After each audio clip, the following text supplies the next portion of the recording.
सबसे पहला क्वेश्चन तो मेरा यही है, स्टैटिस्टिक।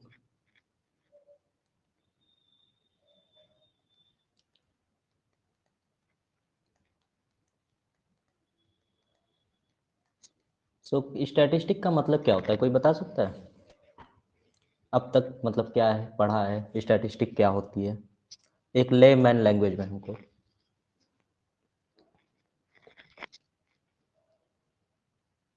कोई भी? सर जैसे हेलो। कोई फैक्ट्स और फिगर्स है तो उसको रिप्रेजेंट करना और एक मतलब इंफॉर्मेशन उससे डिराइव कर सकें तक। अच्छा, इससे सिंपल है कि ऑब्जेक्टिव क्वेश्चन बनाते हैं। स्टैटिस्टिक सिंगुलर वर्ड है कि प्लूरल वर्ड है?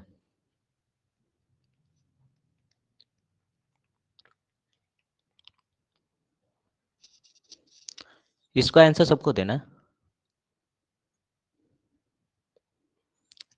स्टैटिस्टिक सिंगुलर है कि प्लूरल है?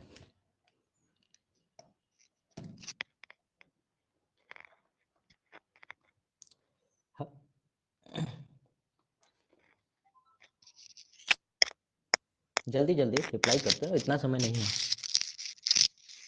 कोई भी सिंगुलर। गलत ही होगा ना। सिंगुलर, चलो अच्छी बात। और अगला नेक्स्ट,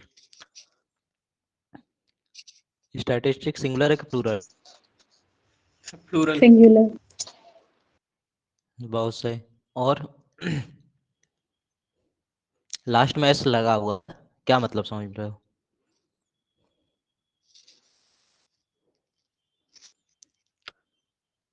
एक्चुअली स्टैटिस्टिक जो है वो सिंगुलर और प्लूरल बोथ है। सब, अगर कोई भी स्टैटिस्टिक बंदे से पूछा जाता है तो यही पूछा जाता है कि स्टैटिस्टिक क्या है, सिंगुलर है कि प्लूरल है। तो ये तुम्हारा दोनों है। सिंगुलर सेंस में अलग सेंस होता है, प्लूरल सेंस अलग होता है। ठीक है। जब भी हम स्टैटिस्टिक वर्ड बोलते हैं और जब सिंगुलर सेंस में बात करते हैं तो फिर मेथड की बात करते हैं। किसकी बात करते हैं? मेथड की बात करते हैं, रिप्रेजेंटेशन की बात करते हैं कि it is a statistical method और ये टूल है। ओके। और अगर प्लूरल सेंस में बात करते हैं तो it is simply a data. यहाँ तक किसी को डाउट? अगर हम स्टैटिस्टिक को सिंगुलर सेंस में बोलेंगे तो मेथड की बात करेंगे कि it is a statistical method. Okay. और अगर प्लूरल सेंस में बात करेंगे तो ये डाटा के फॉर्म में बात करेंगे, स्टैटिस्टिकल डाटा। ठीक। इसके आगे वर्ड यूज कर सकते हो, स्टैटिस्टिकल मेथड और स्टैटिस्टिकल डाटा। क्लियर है ये? Yes sir. ओके। तो अब अगर हम इसकी बात करें तो इसका डिफिनीशन अलग अलग है। अगर सिंगुलर सेंस के हिसाब से डिफिनीशन देंगे तो हम एक एक डिफिनीशन तुमको बता देते हैं। ठीक है, कि सिंगुलर और प्लूरल सेंस में डाटा क्या होता है। तो किसी ने इसको क्लासिफाइड फैक्ट कहा है कि statistic is a classified fact या bunch of information in a form of numerical values. ये तुम्हारा क्या है, प्लूरल सेंस में बात करता है। तो जब भी अगर प्लूरल सेंस में जब भी कोई डिफिनीशन दिया गया होगा तो उसमें क्या है, क्लासिफाइड फैक्ट की बात की गई होगी, क्लासिफाइड फैक्ट्स की बात की गई होगी। फैक्ट्स क्या है? फैक्ट्स प्लूरल होती है। डाटा क्या है? प्लूरल है। डाटा का सिंगुलर वर्ड क्या होता है? डेटम। डेटम क्या है? सिंगुलर वर्ड है। Data itself is a plural word. ठीक है। अगर कोई इसी तरह की बात करें तो एग्रीगेट्स ऑफ फैक्ट्स। ठीक है, classified facts, aggregates of facts. तो इसके जो सिंगुलर प्लूरल सेंस में जो डाटा होती है, ठीक है, उसके डिफिनीशन में ये वर्ड्स आती है। जबकि जब तुम्हारा स्टैटिस्टिकल मेथड की बात करते हैं, ठीक है, तो हमारा जो डिफिनीशन होता है ये इसमें क्या होगा, वर्ड यूज होगा, साइंटिफिक मेथड की बात करेगा या कलेक्शन, क्लासिफिकेशन और प्रेजेंटेशन। जो सबसे पॉपुलर होता है CCPCI। ये 3-5 वर्ड होता है जिसको हम अभी तक याद रखे हुए हैं। CCPCI, collection, classification, presentation, compilation and interpretation of data. ये एक स्टैटिस्टिकल मेथड है या स्टैटिस्टिकल टूल है जिसके बेसिस पे हम क्या करते हैं कि डाटा को कलेक्ट करते हैं, क्लासिफाई करते हैं, उसको प्रेजेंट करते हैं। ठीक है, उससे फिर कोई भी इंटरप्रिटेशन डिराइव करते हैं। तो ये सारी चीज़ें हैं जो कि स्टैटिस्टिक्स से आती हैं। ठीक। तो दूसरी चीज़ें होती हैं कि डाटा क्या होता है।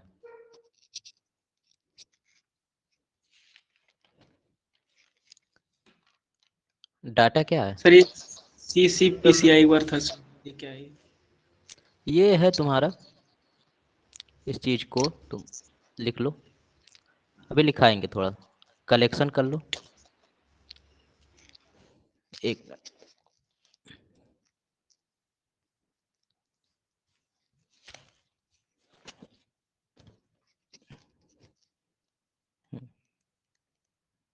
कलेक्शन, क्लासिफिकेशन, प्रेजेंटेशन,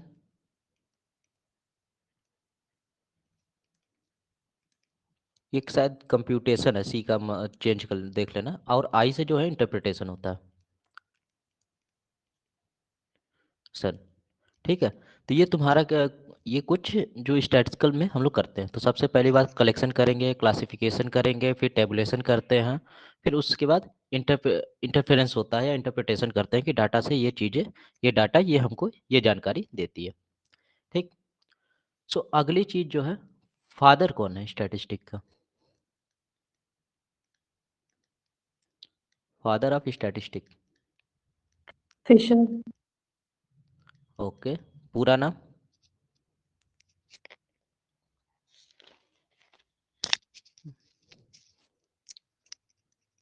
पूरा नाम क्या है?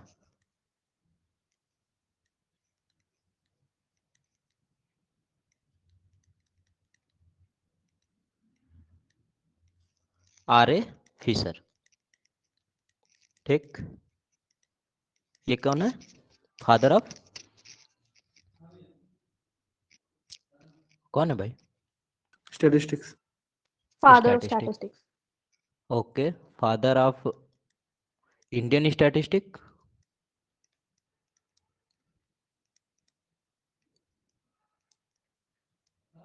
कौन है ये?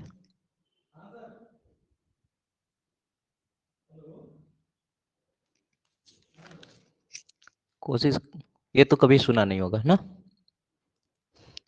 पीसी महानलोबिस। ठीक है, ये लिख लेना, क्योंकि हम लोग थोड़ा बहुत कभी कभी ये सब फैक्ट्स की चीज़ें होती है तो ये बता देता है। नेशनल स्टैटिस्टिक डे इन्हीं के बर्थ के डेट पे मनाया जाता है। और एक जो तुम्हारे सुंडा की पहली लाइन है, फादर ऑफ वाइटल स्टैटिस्टिक, तीनों एक जगह लिख लो। ये तो बता दो, सुंडा की लाइन क्वेश्चन है।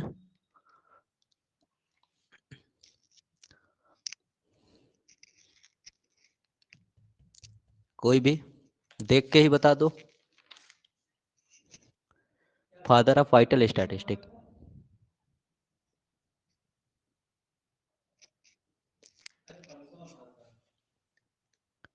पढ़ के बता दो।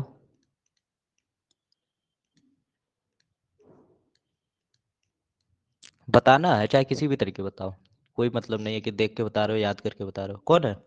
Captain George? Captain grant. Captain, हाँ, कैप्टन जॉन ग्रांट। ठीक है। ये तुम्हारा वाइटल वर्ड्स क्या होता है? वाइटल मीन्स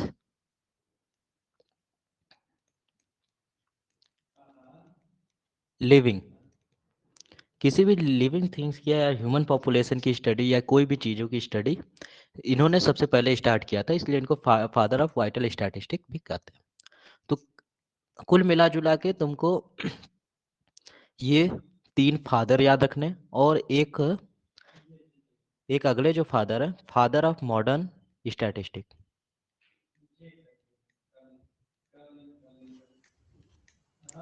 स्टैटिस्टिक ये हैं तुम्हारे कार्ल पियर्सन। हम लोग जितनी भी स्टैटिस्टिक पढ़ेंगे शुरू से लेकर अंत तक, मैक्सिमम इनमें दो ही साइंटिस्ट ऐसे हैं जिनका कंट्रीब्यूशन हमको सबसे ज़्यादा मिलेगा। एक तो हमारे जो हैं father of statistic R A Fisher, ठीक, और दूसरे जो हैं कार्ल पियर्सन। किसी को कोई डाउट इसमें इतनी चीज़ों में? धीरे धीरे चलेंगे, सब कुछ दिमाग में बातें रहेंगी। ठीक है, ओके। यहाँ तक किसी को डाउट कुछ भी?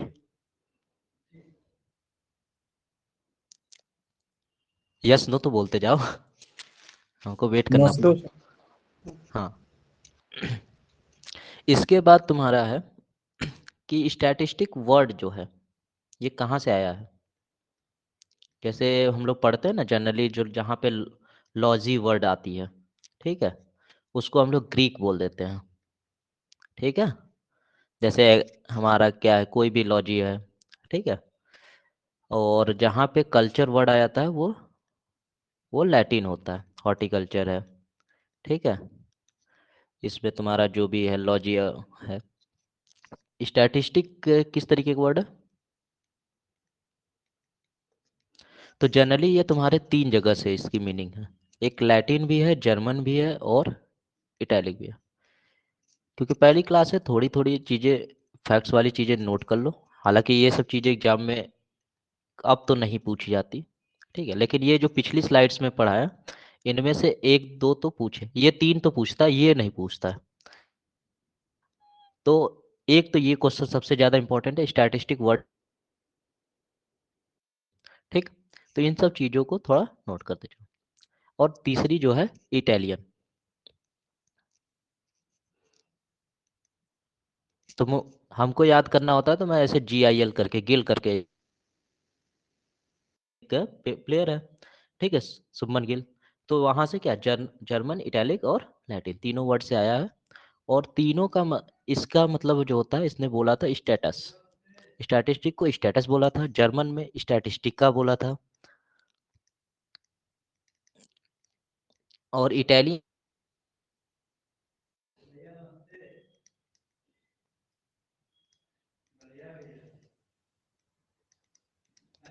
ये चीज किसी काम की नहीं है, ठीक है।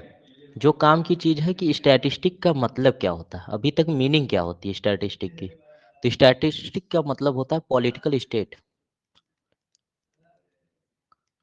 स्टेट सिचुएशन, स्टेट क्या है वहाँ का, ठीक है। वहाँ पे तो एक तरीके से गणना करना, ये हमारी स्टैटिस्टिक है। तो ये कुछ इंट्रोडक्टरी पोर्शन थी, ठीक है। इसमें बहुत सारे साइंटिस्ट आएंगे और उनके कंट्रीब्यूशन हम लोग पढ़ेंगे, ठीक है। तो हमने पहले ही बता दिया कि साइंटिस्ट में दो ही साइंटिस्ट इंपॉर्टेंट, तो इनके कंट्रीब्यूशन थ्रू आउट स्टैटिस्टिक जो चीज़ें हैं वो मैं के बनवा देता हूँ, ठीक है। बाद में उसको याद करने में आसानी हो जाएगी। सबसे पहले RA फिशर, और जब पढ़ना स्टार्ट करेंगे तो फिर हम बताते जाएंगे कि ये चीज़ हमने स्टार्टिंग में लिखवा। सबसे पहली बात जान लो कि ये फादर ऑफ स्टैटिस्टिक है, ये हमने पढ़ लिया है, ठीक। अभी हम लोग एक टॉपिक पढ़ेंगे, क्या पढ़ा होगा कि हाइपोथेसिस पढ़ते थे, H0 H1 क्या है। तो उसमें जो साइंटिस्ट यही थे, ठीक है। उसके बाद वेरिएंस टर्म, टर्म वेरिएंस, ठीक है। मेजर ऑफ डिस्पर्जन पढ़ेंगे तो हम लोग उसमें वेरिएंस वर्ड यूज करेंगे, ये RA फिशर ने दिया है, ठीक है। डिजाइन ऑफ एक्सपेरिमेंट, जो कि सबसे ज़्यादा लोगों को परेशान करता है और समझ में नहीं आता, लेकिन बहुत आसान टॉपिक है, ठीक है। बहुत ही आराम से हम लोग, एग्जाम में इसका वेटेज भी अच्छा है, क्योंकि अगर मुझे यहाँ जहाँ तक याद है कि इससे क्वेश्चन हमेशा रहे हैं, डिजाइन ऑफ एक्सपेरिमेंट। तो उसको देने के पीछे भी किसका कंट्रीब्यूशन है, RA Fisher. ANOVA table, ANOVA का कोई फुल फॉर्म बता देगा क्या मुझे, कोई भी? Sir analysis of variance. Analysis of variance, okay. इसको किसने दिया है, किसने दिया है? Sir R A Fisher. RA Fisher, सही। चलो, तो ये सारी चीज़ें हैं, उसके अलावा भी बहुत सारी चीज़ें हैं, लेकिन मुझे नहीं लगता कि वो चीज़ें पूछेगा तुम लोग के एग्जाम में, क्योंकि हमारे एग्जामों में वो पूछता है कि कंसिस्टेंसी, इफिशियंसी, सफिशियंसी किसने दिया, MLE किसने दिया, इस काफ़ी चीज़ें इन्होंने किया है, ठीक है। थ्योरी ऑफ पॉइंट एस्टिमेशन, ये भी एक वर्ड लिख लो, ठीक है। लेकिन इसको इधर लिखना कि ये इतना इंपॉर्टेंट नहीं है, थ्योरी ऑफ पॉइंट एस्टिमेशन, ये। इसके बाद हमारे एक साइंटिस्ट हैं कार्ल पियर्सन,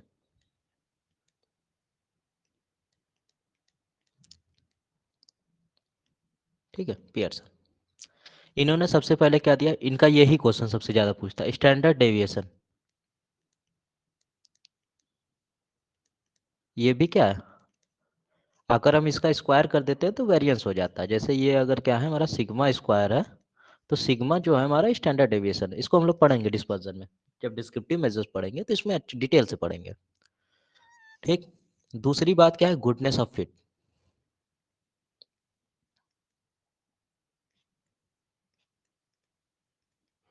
ठीक, गुडनेस ऑफ फिट ये हमारा एक टेस्ट से रिलेटेड है। उस टेस्ट का क्या नाम है, कोई बताएगा?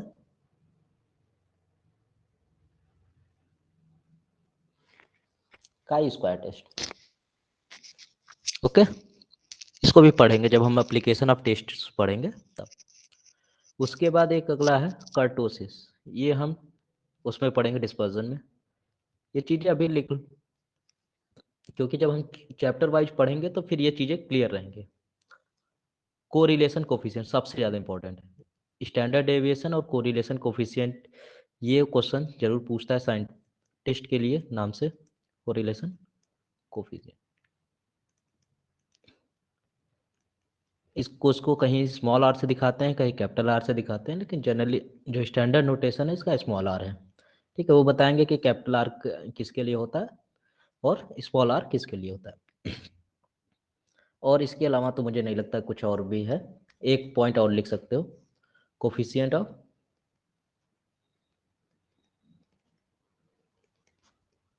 मीन स्क्वायर कंटीजेंसी, ये कभी नहीं पूछता आपसे।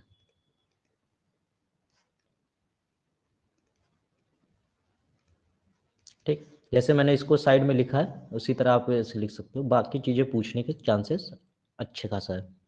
ठीक है, तो अगर इन जनरल अगर एग्जाम में साइंटिस्ट बेसिस क्वेश्चन आता है, कुछ नहीं समझ में आता, तो इन दोनों के नाम के साथ गेस पे चले जाना, कोई दिक्कत नहीं हो। ठीक है, 10 में से 8 बार सही होगा। ठीक है, इसके बाद तो इतनी रही बातें हमारी पूरी स्टैटिस्टिक के बारे में, जितनी जनरल बातें कर सकते थे। ठीक, हाँ एक क्वेश्चन इससे भी आता है, अभी हम डाटा के बारे में चल रहे थे। ठीक है, तो डाटा दो तरीके के होते हैं हमारी, एक होता है प्राइमरी डाटा,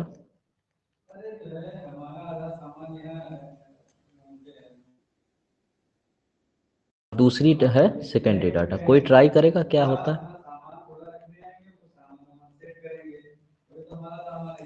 बताइए,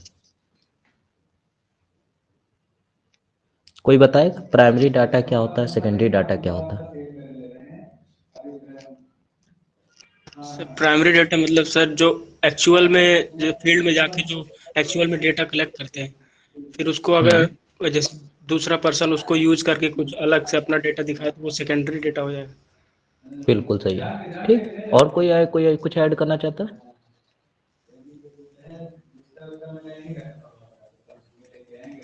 ठीक, कोई भी रॉ फैक्ट्स या कलेक्शन ऑफ इंफॉर्मेशन को हम डाटा कहते हैं। ठीक है, तो प्राइमरी डाटा ये होता है कि अगर किसी इंडिविजुअल ने, ठीक है, फर्स्ट टाइम, मतलब याद रखना फर्स्ट टाइम उस रिसर्च को किया है।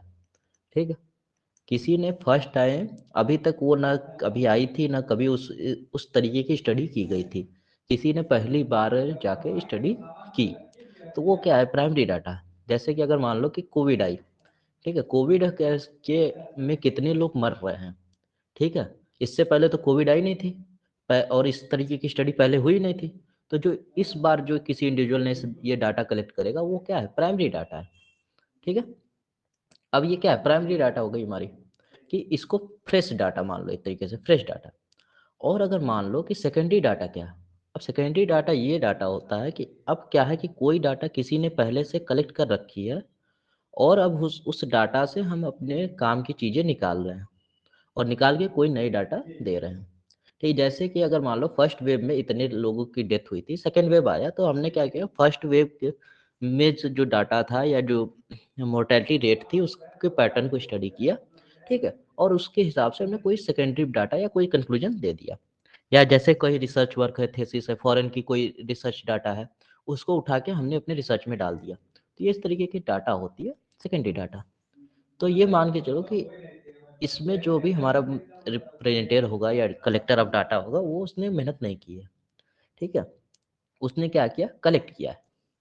एक्चुअली इसने क्या किया, डाटा को कलेक्ट किया है। और कहाँ कहाँ से कर सकता है, रिसर्च पेपर से कर सकता है, ठीक है, हमारा वेबसाइट से कर सकता है, ठीक है, वेबसाइट से कर सकता है, इसके बाद मैगजीन से कर सकता है, बहुत सारे सोर्सेस हो सकते हैं, एक्सटर्नल सोर्सेस जहाँ पे उसने कोई मेहनत नहीं की।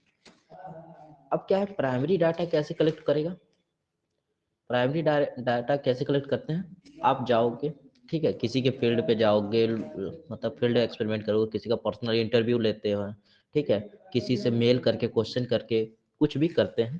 तो इसमें जनरली हम क्या करते हैं, सर्वे और एक्सपेरिमेंट। जो हम सर्वे करते हैं, जो फर्स्ट टाइम सर्वे होता है, उसमें हमको क्या है, प्राइमरी डाटा मिलते हैं।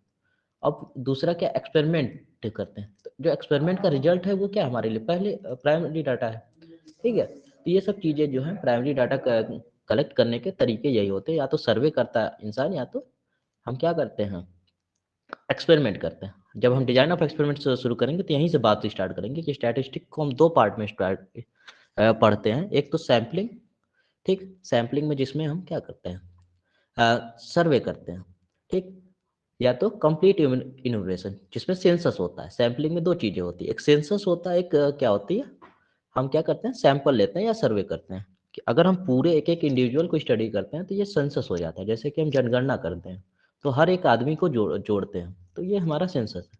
और जो सैंपल स्टडी होती है उसमें हम क्या करते हैं कि एक ट्रू रिप्रेजेंटेटिव, पूरे पॉपुलेशन की एक ट्रू रिप्रेजेंटेटिव ले लेते हैं, तो वो हमारा सैंपल हो जाता है। और एक्सपेरिमेंट, जो डिजाइन ऑफ एक्सपेरिमेंट हम पढ़ेंगे। तो इस तरीके के डाटा हमारे क्या हो गए, प्राइमरी डाटा और सेकेंडरी डाटा, बहुत ही ज़्यादा इंपॉर्टेंट है primary data and secondary data. जैसे अभी आप लोगों के बैचमेट्स या क्वेश्चन देंगे या सीनियर क्वेश्चन देंगे तो उसमें एक दो क्वेश्चन ऐसे रहता है कि which of the following is the primary data. Statistic के हमको लगता है यही दो तीन क्वेश्चन जो आपस में हम लोग टेस्ट वेस्ट लेते हैं तो ये क्वेश्चन पूछते रहते हैं, ठीक है। अब उसके बाद क्या है, वेरिएबल। कोई बताना चाहेगा वेरिएबल्स क्या होता है, जिसको जहां ना समझ में आए वहां रोक देना, ठीक है, यहाँ कोई दिक्कत की बात नहीं है, तो हम आराम से पढ़ेंगे। वेरिएबल क्या होगा, कोई और बताए।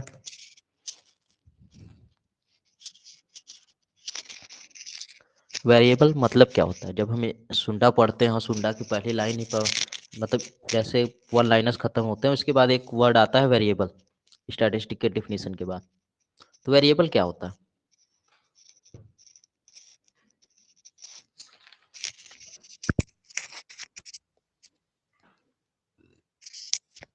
कोई बताएगा।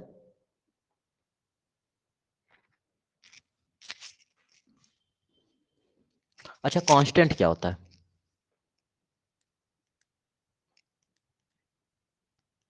इतना जो तो चीज मैथ चेंज पढ़ा ना होगा। कर सर दे। जिसका वैल्यू कभी चेंज नहीं होता।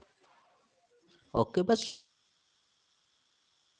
Variable does not change, do not change.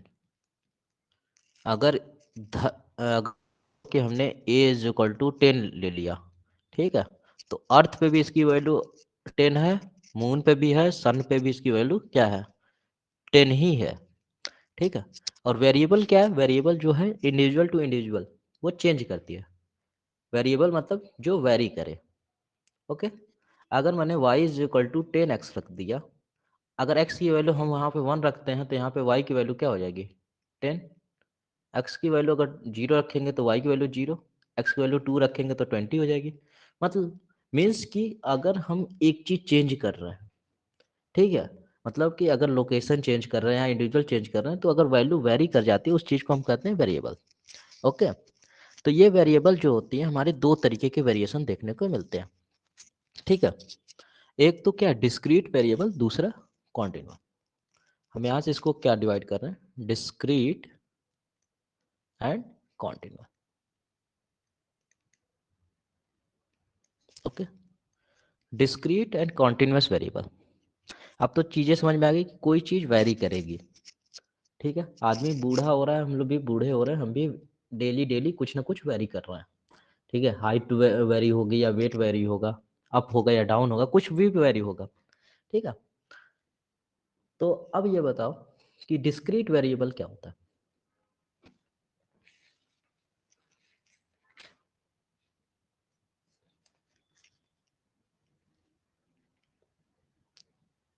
जल्दी से जल्दी से। अच्छा कॉन्टिन्यूस बताओ। तो जो कोई ट्रेंड फॉलो करते हुए चलो चेंजेस।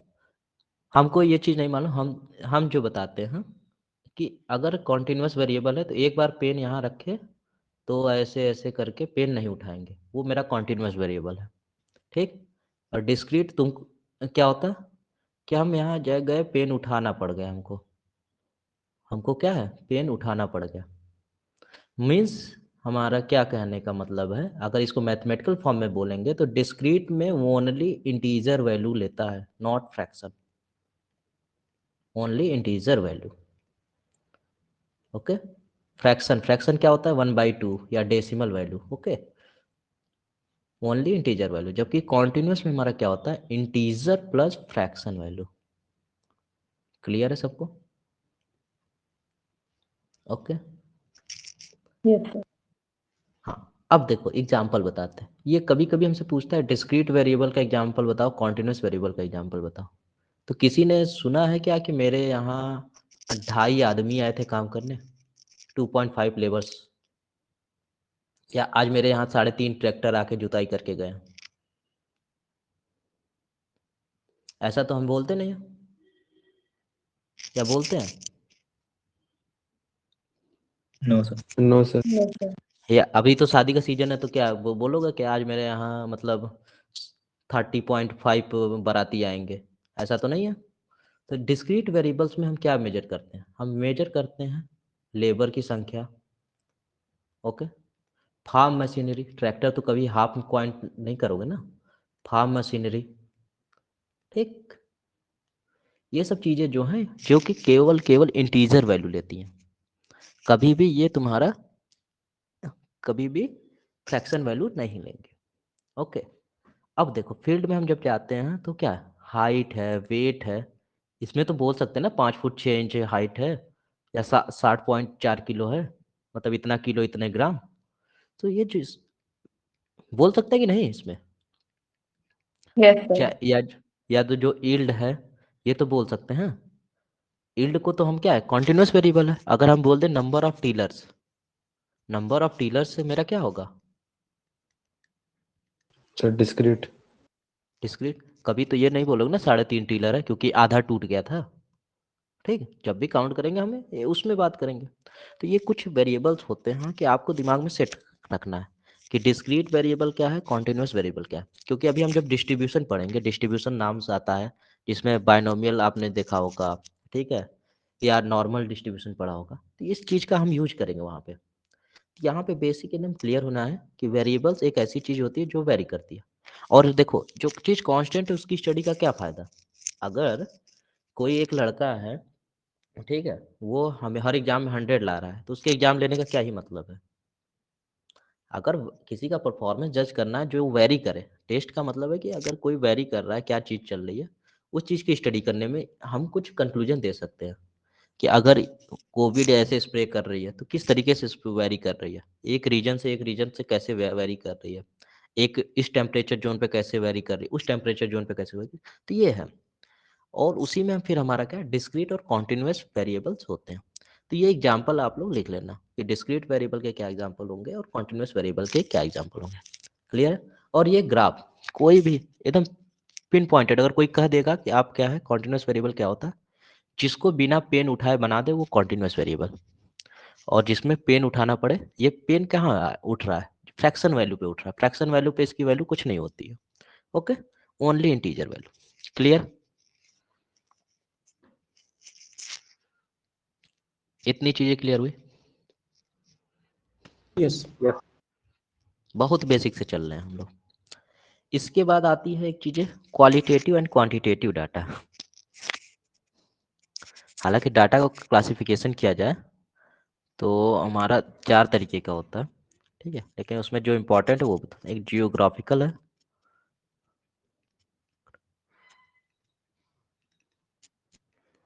कल डाटा एक होता है, वो बता रहा, क्वालिटेटिव डाटा, क्वांटिटेटिव डाटा।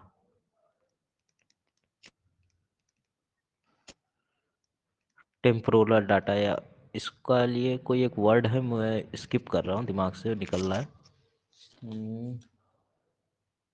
तो मैं आएगा बताऊंगा।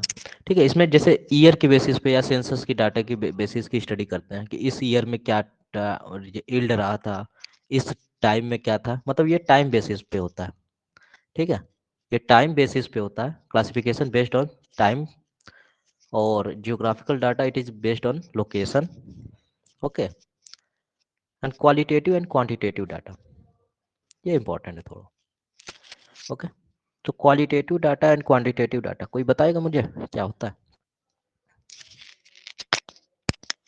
सर क्वालिटी मतलब इंटेलिजेंस हो गया, फिर क्वांटिटी में हो गया हाइट वेट। आप इंटेलिजेंस को मेजर कर सकते हो? Sir sir Y Q value.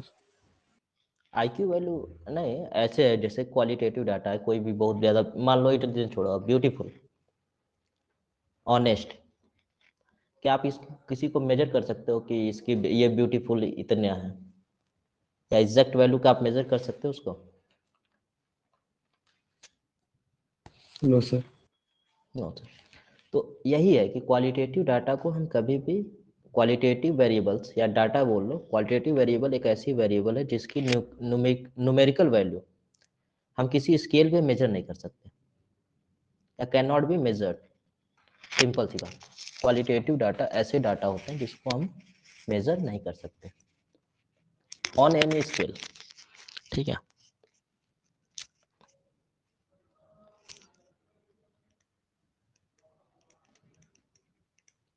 और क्वांटिटेटिव डाटा हमारा क्या होगा?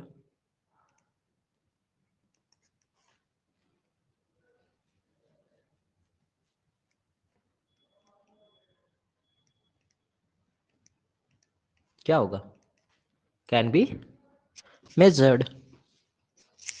जैसे कि बताओ, हाइट हुआ, वेट हुआ, ठीक है, ब्लड प्रेशर है किसी का, ठीक है, ये सब डाटा क्या है हमारा? क्वांटिटेटिव डाटा है, जिसको हम क्या कर सकते हैं? मेजर कर सकते हैं। किसी को कोई डाउट? No sir. कोई सर दिक्कत नहीं? टेम्पोरल वाला क्या बोले थे? ये टेम्पोरल डाटा, ये जो है टाइम बेसिस पे होता है, जैसे ईयर के बेसिस पे होता है। 1970 में या 1947 में इंडिया की एग्रीकल्चर की जीडीपी 58% थी, करंट में आज से 17.5% है। ठीक है, तो ये टाइम जोन के बेसिस पे होता है।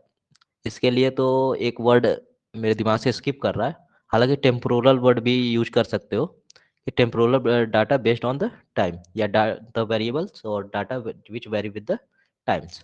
और जियोग्राफिकल डाटा ये होती है हमारे, इस तरह के डाटे होते हैं जिसको हम देखते हैं कि हाँ, यूपी में क्या है, ठीक है, बिहार में क्या है, महाराष्ट्र में क्या है, ठीक है, या अगर वर्ल्ड में बात करोगे तो इंडिया में क्या है, यूएसए में क्या है। ठीक है, तो ये कंट्री के बेसिस पे या जियोग्राफिकल जोन के बेसिस पे क्या हमारा वेरिएशन है।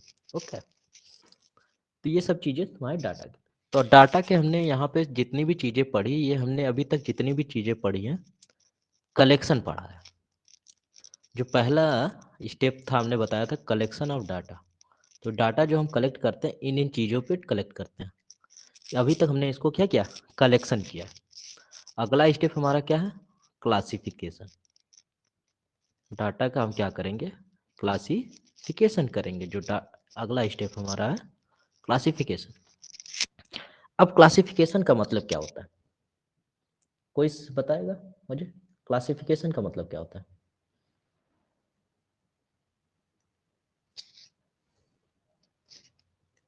Sir based on different attributes classified any quantity. Groups में डिफरेंट बांटना। है, ओके, हाँ, डिफरेंट ग्रुप्स में बांटना। और हर ग्रुप्स में क्या चीजें होंगी? एक एक क्या सिमिलरिटीज होगी? होंगी। सिमिलरिटी होगी। मतलब अगर किसी का क्लासिफिकेशन करना है तो हम एक सिमिलर कैरेक्टर के बेसिस पे क्लासिफिकेशन करते हैं। जैसे कि अगर हम पूरे बीएचयू की बात करते हैं तो हम भी आ जाएंगे, तुम भी आ जाओगे, सब कोई आ जाएगा, बीएचयू में सब कोई आ गया। ये बीएचयू का डाटा है। क्लासिफिकेशन करेंगे अगर हम, तो ये फर्स्ट ईयर है, ये सेकेंड ईयर है, ये थर्ड ईयर है, ये फोर्थ ईयर है, और ये हमारे जैसे लोग भगाए हुए लोग हैं, ठीक है, जो एलमनाई है, ठीक है। तो ये सब चीज़ें जो हैं ये हमारे क्या क्लासिफिकेशन। अब फर्दर अगर हम बात करते हैं, फोर्थ ईयर का क्लासिफिकेशन करते हैं, आईसीआर की तैयारी कौन कर रहा है, आईसीआर की तैयारी कौन नहीं कर रहा है, कौन एएफओ की तैयारी कर रहा है, ये होगा।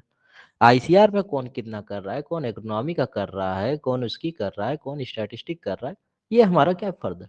तो हम फाइनली क्या देख रहे हैं, जो हमारे जो ग्रुप्स बन रहे हैं, ये जो क्लासिफिकेशन कर रहे हैं, इसमें क्या है, हम किसी चीज को क्या कर अरेंज कर रहे हैं। क्लासिफिकेशन मेनली क्या है, हम अरेंज करते हैं चीजों को, ठीक है, इनटू इन ए ग्रुप, एक ग्रुप में अरेंज करते हैं अकॉर्डिंग टू देयर सिमिलरिटी या रिजेम्बलेंस। क्लियर है?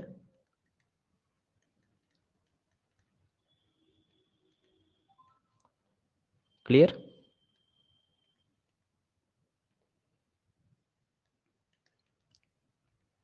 हेलो?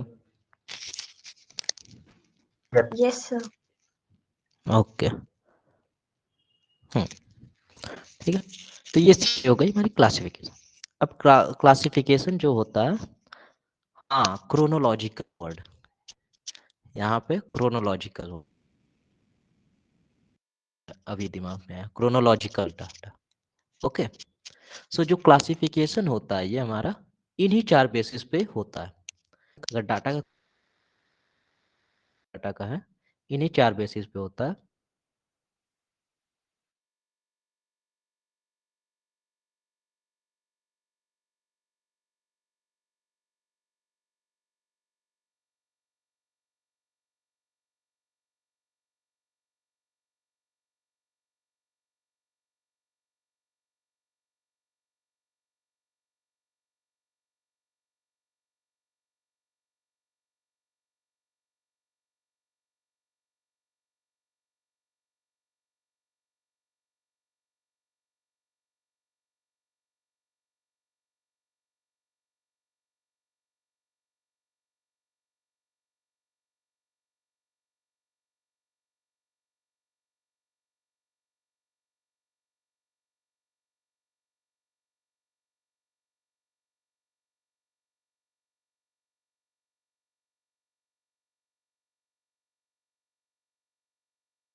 आवाज नहीं आ रही।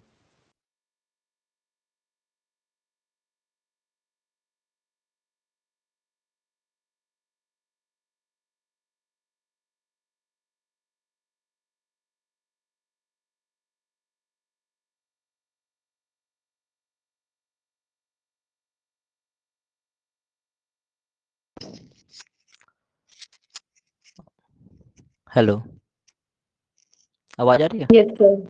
Yes sir. हाँ, एक्चुअली एक कॉल आ गया था, ठीक है। ओके, तो हम कहाँ पे थे, क्लासिफिकेशन चल रहा था ना? Yes sir. ओके, ठीक है।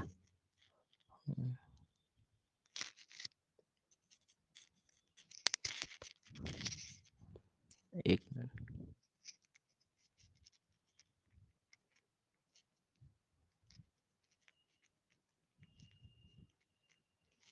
सो क्लासिफिकेशन हमने डेफिनेशन बता दी थी, और हमने बताया था कि जो क्लासिफिकेशन की बेसिस होती है, एक सिमिलरिटी के बेसिस पे हम ग्रुप बनाते हैं। ठीक है, क्लासिफिकेशन मीन्स एक तरीके से हम क्या कर रहे हैं, ग्रुपिंग कर रहे हैं। ओके, सो यहाँ पे जो चीज़ें हैं, यहाँ पे आपका जियोग्राफिकल, क्रोनोलॉजिकल, क्वालिटेटिव डाटा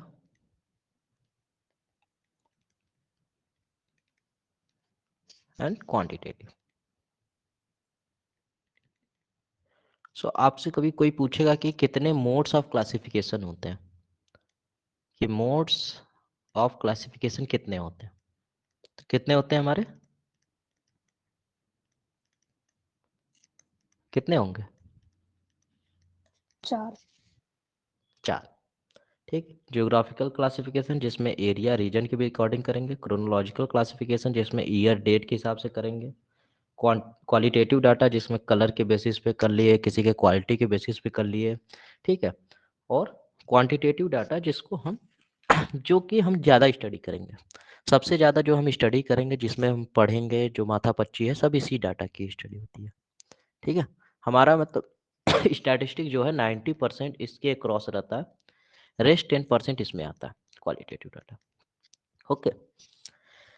अच्छा, कोई बताएगा कि क्लासिफिकेशन का पर्पज क्या होता है, या क्लासिफिकेशन करते क्यों हैं?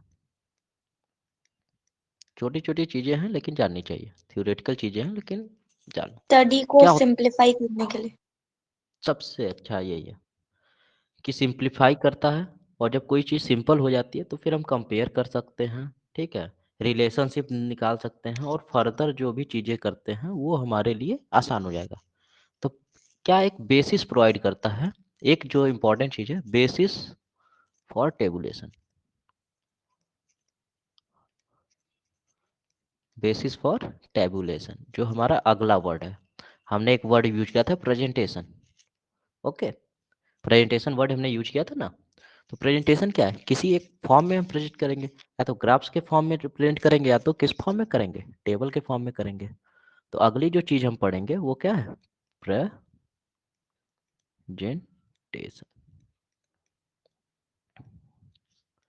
तो ये रिप्रेजेंटेशन जो होता है, या प्रेजेंटेशन जो होता है, ये क्या है, ग्राफिकल होता है या तो टेबुलर होता है। ओके। तो कोई बताएगा कि ग्राफिकल रिप्रेजेंटेशन क्या होता है?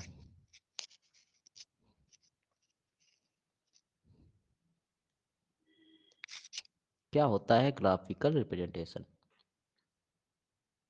हम सब ने किया है, हमको तो लगता है लगभग लगभग कोई ऐसा किए बिना पास ही नहीं हुआ होगा। ग्राफ से रिप्रेजेंट करना। ग्राफ से रिप्रेजेंट करना, पाई चार्ट से रिप्रेजेंट करना, या फिर कॉलम्स बनाते हैं, क्रिकेट में देखते हैं ना, वो जो बार डायग्राम्स होते हैं, ये सब चीज़ों में रिप्रेजेंट करते हैं। तो सबसे पहली बात तो कि ग्राफ्स एंड डायग्राम देख लो।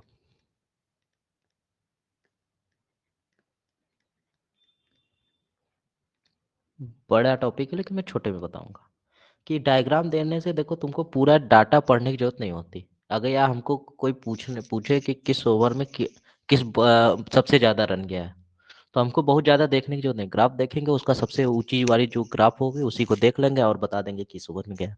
ठीक है, तो बहुत ही ज्यादा स्टडी को सिंपल कर देता है। ठीक है, और लॉन्ग लास्टिंग इम्प्रेशन होती है ग्राफ्स का सबसे अच्छा एज। हाँ, मतलब समय बच जाता है। ठीक है, एक बार कोई ग्राफ देख लो तो मतलब दिमाग में ज़्यादा देर तक रहता है, डाटा ज़्यादा देर तक नहीं रहते हैं। ठीक है, और कंपैरिजन में आसानी होती है। तो देखो जो डायग्राम्स होती है उसको हम लोग दो तीन डायमेंशन में रिप्रेजेंट मतलब क्लासिफाई करते हैं। एक तो नॉन डायमेंशनल, जिसका कोई डायमेंशन नहीं है। ठीक, एक होता है टू डायमेंशनल। ठीक है, अरे sorry, one dimensional. Okay, one dimensional, two dimensional, और three dimensional, 3D। Okay, 1D, 2D, 1D, 2D और 3D। इसके एग्जाम्पल्स इंपॉर्टेंट होते हैं, कभी कभी पूछता है कि विच ऑफ द फॉलोइंग, या it is example of non dimensional, one dimensional, two dimensional, three dimensional, या which of the following is. So एक ही याद रखना, नॉन डायमेंशनल में एक ही एग्जाम्पल है, पिक्टोग्राम। पिक्टोग्राम्स, अगर हमको बोलना है स्टार को रिप्रेजेंट करना है तो हम क्या कर किए, स्टार बना दिए। अब इसका कोई डायमेंशन हमको बता पाएगा? हो सकता है कोई स्टार ऐसे बना देगा, ठीक है।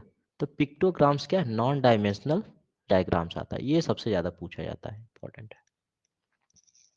उसके बाद वन डायमेंशनल डायग्राम में क्या आता है तुम्हारा, जो बार डायग्राम्स होते हैं, बार डायग्राम, ओके। इसमें बार डायग्राम में अलग अलग तरीका है, ठीक है। सिंपल होता है, ठीक है, मल्टीपल होता है, और उसके बाद कहीं सब डिवाइडेड होता है, कहीं परसेंटेज होता है, ठीक है। तो जितना चाहे लिखना चाहो तो लिख लो, नहीं तो लिखना है कोई दिक्कत नहीं। बार डायग्राम है, ये इंपॉर्टेंट है बार वर्ड। टू डायमेंशनल, जितने भी फिगर्स जानते हो जो ऐसे पेज पे एक ही बार में बना लेते हो, वो सब टू डायमेंशनल है। जैसे रेक्टेंगल,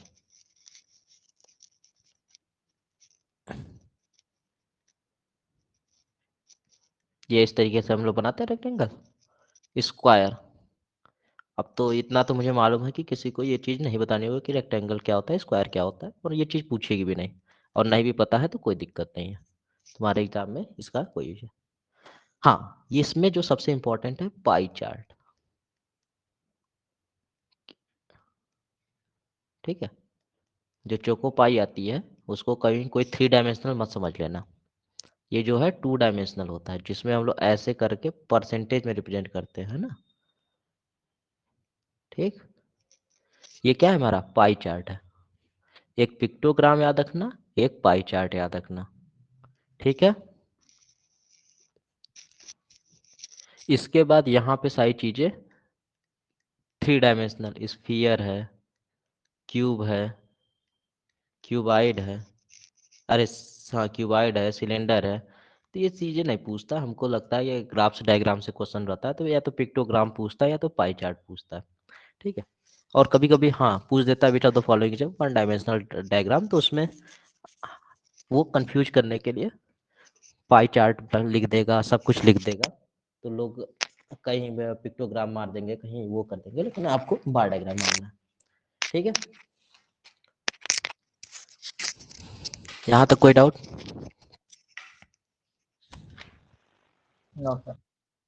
ओके, ठीक है। अब इसके बाद क्या है कि क्लासिफिकेशन हमने कर लिया, ग्राफिकल रिप्रेजेंटेशन देख लिया, अब टेबुलर रिप्रेजेंटेशन है।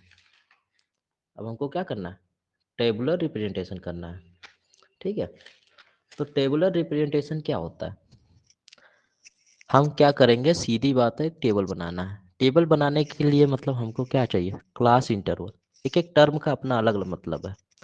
जब हम बात करते हैं टेबुलर रिप्रेजेंटेशन की, ठीक है, तो हमारे पास पहले तो आता है एक वर्ड एरे। एरे वर्ड बहुत बार आएगा। तो एरे का मतलब क्या होता है, किसी भी चीज को एन एक्सप्रेस एनी फिगर, कोई भी फिगर को असेंडिंग या डिसेंडिंग ऑर्डर में अरेंज करना। एक्सप्रेस फिगर, कोई भी डाटा है उसको आइदर असेंडिंग में और डिसेंडिंग में, असेंडिंग और डिसेंडिंग ऑर्डर में आपको अरेंज करना है, ठीक है। जैसे मीन मीडियन मोड निकालना होगा हमें, तो हम बोलेंगे कि आप इसको पहले एक एरे में अरेंज कर लो। हालांकि मैं तो जनरली असेंडिंग ऑर्डर में ही कहूंगा, और आप भी वही करना कि असेंडिंग ऑर्डर में ही अरेंज करेंगे हम उसको, ठीक है। कभी डिसेंडिंग नहीं करेंगे, आसानी होती है। दूसरी चीज होती है टैली मार्क। ये ऐसे बचपन में ऐसी लाइनें बनाई होंगी, 1 2 3, और ये 4, और 5 के लिए ऐसे होता है, ऐसे होता है। नो सर, क्रॉस कर देते। No sir. हाँ अच्छा, हाँ चलो सही है, याद है, ठीक है, क्रॉस कर दिया, ठीक है। तो ये 5 हो जाता है, तो ये टैली मार्क्स है। फिर धीरे धीरे इसी टैली मार्क्स को काउंट करके हम क्या करते हैं, फ्रीक्वेंसी लिखते हैं। फ्रीक्वेंसी क्या है, नंबर ऑफ रिपीटिंग टाइम, मतलब कितनी बार कोई चीज रिपीट कर रही है, ठीक है। अब क्या है, जैसे यहाँ पे इसको अगर लिखना हो 1 2 3 4 और ये 5, ये हमारी क्या है, फ्रीक्वेंसी, कि कोई चीज कितनी बार रिपीट कर रही है। फ्रीक्वेंसी किसको दिखाती है, रिपीटेशन को दिखाती है। रिपीटेशन देख लेना यार स्पेलिंग, ठीक है, रिपीटेशन को दिखाती है। इसके बाद यही जो पूरा स्ट्रक्चर होता है, एक एक्स की वैल्यू होगी, एक सर्टेन वैल्यू होगी जिसको हम वेरिएबल कहते हैं या डाटा कहते हैं, ठीक है, जैसे 5 है, 10 है, 15 है, ठीक है, ये हमारी कोई वैल्यू है। और अगर किसी भी डाटा को हम उसके फ्रीक्वेंसी टेबल में रिप्रेजेंट करते हैं तो उसी को हम कहते हैं फ्रीक्वेंसी डिस्ट्रीब्यूशन, फ्रीक्वेंसी डिस्ट्रीब्यूशन। तो फ्रीक्वेंसी डिस्ट्रीब्यूशन हमसे कोई पूछेगा तो सीधे समझ लेना कि किसी भी डाटा को रिप्रेजेंट करना, ठीक है, इन मतलब x क्या है हमारा कोई वेरिएबल है, फ्रीक्वेंसी f क्या है फ्रीक्वेंसी है, अब क्या है, इनको अगर हम एक फॉर्म में रिप्रेजेंट करते हैं तो इसी को फ्रीक्वेंसी डिस्ट्रीब्यूशन कहते हैं। कि अगर x के कॉरस्पॉन्डिंग अगर हमने यहाँ पे लिखा है, x के सामने अगर मैंने 5 लिखा है, x1 के सामने, x2 के सामने यहाँ पे 2 लिखा है, तो ये क्या फ्रीक्वेंसी डिस्ट्रीब्यूशन है, जो दिखा क्या रहा है x एक वेरिएबल है और ये क्या है कॉरस्पॉन्डिंग फ्रीक्वेंसी है। ये एक तरीके से फ्रीक्वेंसी डिस्ट्रीब्यूशन टेबल है, ठीक। इतनी चीजें हो गई, हमने 1 2 3 4 चार डेफिनेशन समझ लिया। जिसको जहां भी डाउट हो बेझिझक हमको रोक देना, ठीक। और अगर आज के लिए भी ये ज्यादा लगे तो भी बता देना हमको, ठीक। उसके बाद फ्रीक्वेंसी सर डिस्ट्रीब्यूशन देखो। फ्रीक्वेंसी डिस्ट्रीब्यूशन फिर से बता दीजिए ना एक बार। ओके, देखो सिंपल है, फ्रीक्वेंसी मतलब रिपीटेशन को बताता है, ठीक।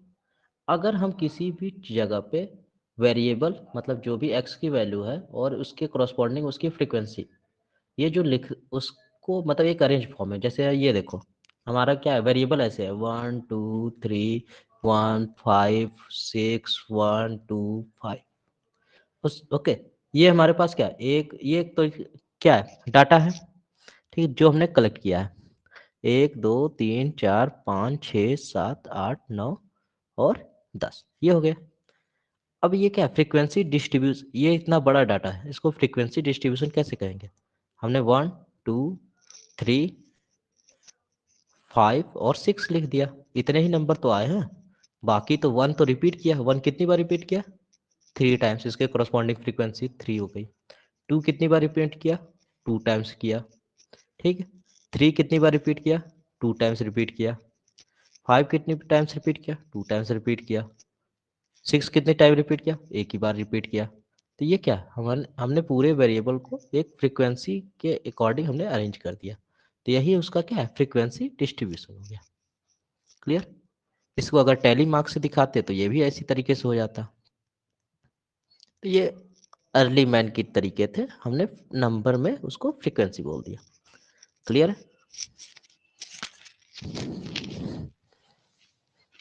इतनी चीजें क्लियर है। Yes sir. Yes, sir. Frequency distribution is nothing but a representation of data in a variable and frequency form. Okay. अब इसके बाद आता है क्लास इंटरवल।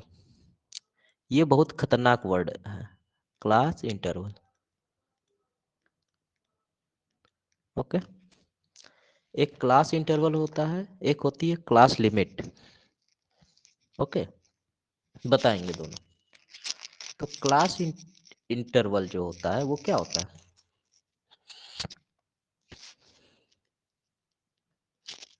मैक्सिमम या अपर लिमिट, मतलब किसी एक क्लास का, ठीक है, और माइनस लोअर लिमिट।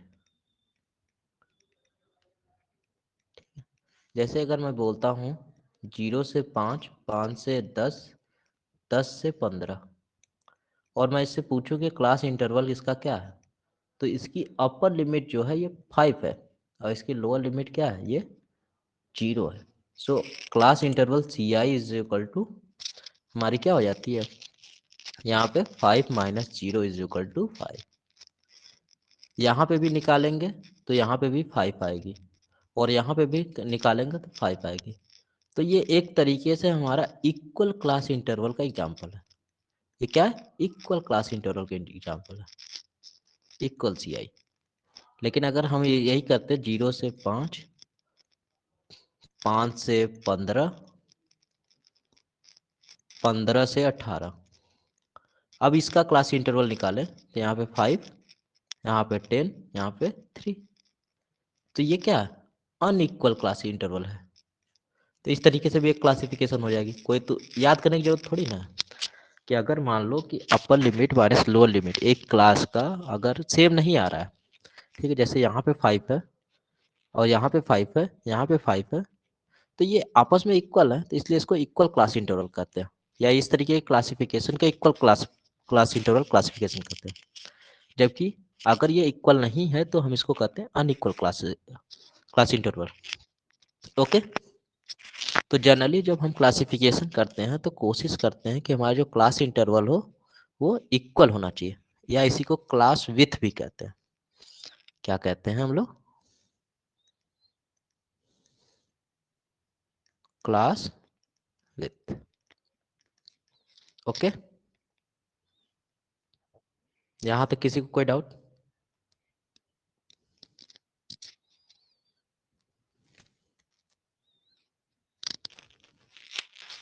बताओ।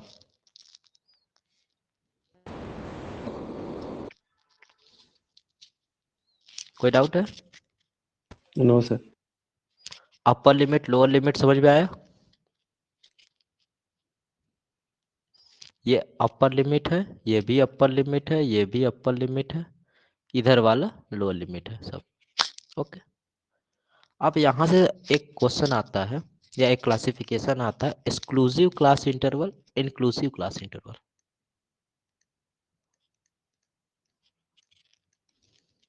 बताओ क्या होता है, कोई बताएगा?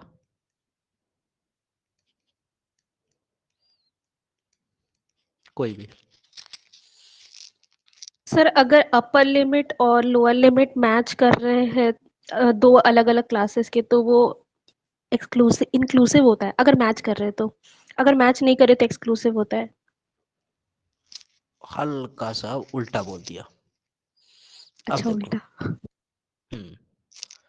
अब एग्जांपल से देखो कि 0 to 5, 5 to 10, जनरली मैं एग्जांपल इक्वल का ही दूंगा क्योंकि यही हमेशा मिलेगा 15।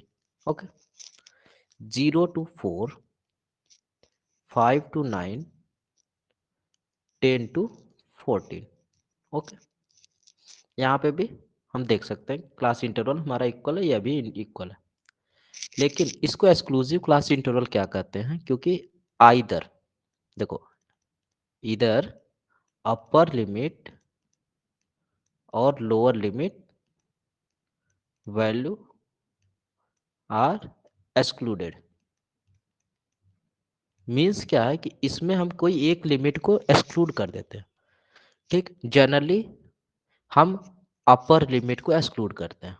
तो दिमाग में अगर कुछ नहीं याद है तो हमेशा याद रखना कि एक्सक्लूसिव क्लास में हम अपर लिमिट को क्या कर देते हैं, एक्सक्लूड कर देते हैं, बाहर निकाल देते हैं। ठीक है, जैसे कि अगर हम तुम बोल दो कि फेल लड़के और पास लड़के तो 0 to 33 का है। ठीक है, तो टीचर क्या करता है, 33 वाले को पास समझता है, 33 वाले को इसके अंदर नहीं समझता है। ठीक है, तो इसी तरह क्या है, जो एक्सक्लूसिव क्लास इंटरवल है वो क्या है, ये लोअर लिमिट को इंक्लूड करता है, इसको इंक्लूड करता है, इसको एक्सक्लूड कर देता है। और ये जो 5 नंबर जो पाया है वो उसको हम यहाँ पे इंक्लूड करेंगे क्योंकि ये यहाँ पे इसकी लोअर वैल्यू है, और इस 10 को यहाँ पे एक्सक्लूड कर देंगे, इस रेंज में नहीं रखेंगे। अगर कोई 10 नंबर पा गया तो इसको यहाँ पे रखेंगे। अभी एक एग्जाम्पल से इसको क्लासीफाई कराएंगे। ठीक, जैसे कि हम एक एग्जाम्पल दे देते हैं, 1, 5, 7, 9, 10, 12, 3, 2। ओके, और यहाँ पे 10, 15। ओके, हाँ, चलो यहाँ पे 11 कर लेते हैं। तो 1 है, 1 कहाँ पे लाई करेगा, हमारा यहाँ पे लाई करेगा, एक टैली मार्क बना देते हैं यहाँ पे। 5 कहाँ लाई करेगा, 5 हमारा अब यहाँ पे लाई नहीं करेगा क्योंकि ये एक्सक्लूसिव क्लास है। एक्सक्लूसिव क्लास है तो 5 को हम कहाँ कंसीडर करेंगे, यहाँ पे कलेक्ट करेंगे क्योंकि लोअर लिमिट को इंक्लूड करना है। 7 कहाँ आएगा, 7 भी इसी क्लास में आएगा, 9 भी इसी क्लास में आएगा। ओके, 10, अब देखो 10 के साथ दिक्कत हो गई, 10 क्या यहाँ पे आएगा कि यहाँ पे आएगा, कहाँ पे आएगा बताओ, 1, 2 3 किस में आएगा 10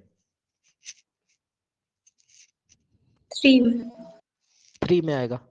तो इस तरीके से क्या है कि हम कोई भी देखो किसी भी वैल्यू को एक्सक्लूड कर सकते हैं, लेकिन एक्सक्लूसिव क्लास में क्या है कि हम जनरली अपर लिमिट को एक्सक्लूड कर देते हैं, उसको नहीं काउंट करते हैं। 12 किस में आएगा इसी में आएगा, 3 किस में आएगा इसमें आएगा, 2 किस में आएगा इसमें आएगा, और 11 किस में आएगा इसमें आएगा। तो देखोगे तो इसकी फ्रीक्वेंसी 3 है, इसकी फ्रीक्वेंसी 3 है, इसकी फ्रीक्वेंसी 3 है। ठीक, अब देखो इंक्लूस, अब बताओ, अब इतना बता दिया, अब इसका डिफिनीशन तुम लोग बता दो, कोई भी बता दे। इंक्लूसिव क्लास का क्या मतलब होता है? Both upper and lower limit are included.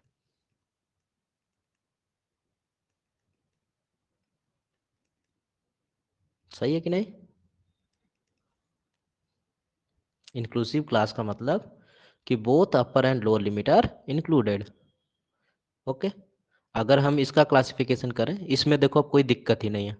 अगर यहाँ पे मैं एक वैल्यू यहाँ पे 4 रख देता हूँ, ओके ओके, मैंने यहाँ पे एक वैल्यू 4 रख दी, तो 1 कहाँ पे आएगा? यहीं पे आएगा।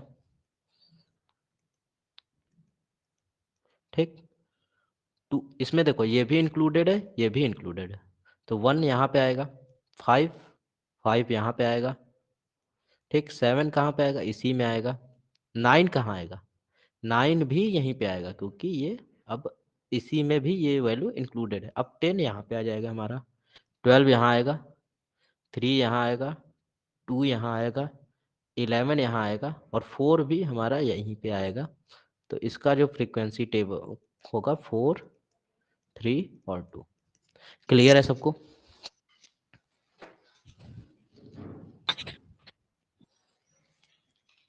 क्लियर है कि नहीं?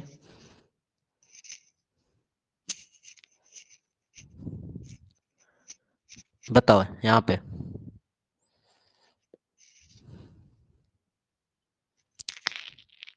बताओ भाई।